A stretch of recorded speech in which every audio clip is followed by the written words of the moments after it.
عليكم ورحمة الله وبركاته. ايه رأيكم بقى النهاردة نعمل حاجة حلوة شتوية، بس حلوة جدا وهتعجبكم قوي وسهلة وبسيطة، مش هكلفكم حاجة.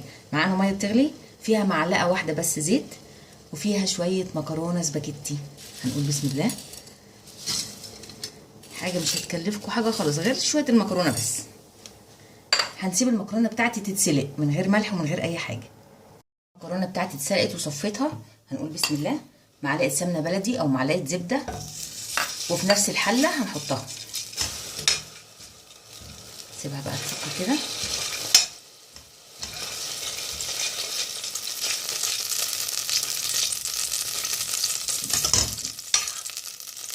معايا شويه فانيليا، نحط شويه فانيليا على السمنه او الزبده بالشكل ده كده،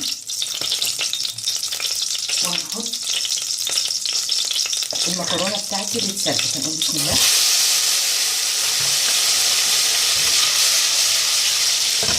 ريحتها بقى جامده، نديها تشويحه بس كده ونشيلها على طول من عندنا. هنحط لها بقى ايه؟ السكر البودر بتاعنا بسم الله، على حسب بقى ما انتوا عايزين. انا هحط شويه كده معاهم وشويه على الوش لما احطها في الطبق، تشويحه وخلاص وهنغرفها. مفيش اسرع من كده ولا اسهل من كده. عرفناها. نحط لها بقى شويه سكر بودر كده، والسكر طبعا حسب رغبتكم انتوا، كتير بقى قليل براحتكم خالص. ده كان الفيديو بتاعنا بتاع النهارده، مكرونه بالسكر والسمنه البلدي.